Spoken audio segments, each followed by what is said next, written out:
Hello everyone, welcome back to a new mini vlog. তো সেদিন দেখলাম মা বাজার থেকে বেশ ফ্রেশ ফুল চিংড়ি নিয়ে এসেছে।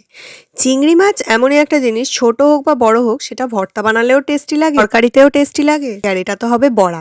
এই ছোট চিংড়ির বড়াটাই সব থেকে বেশি ভালো লাগে।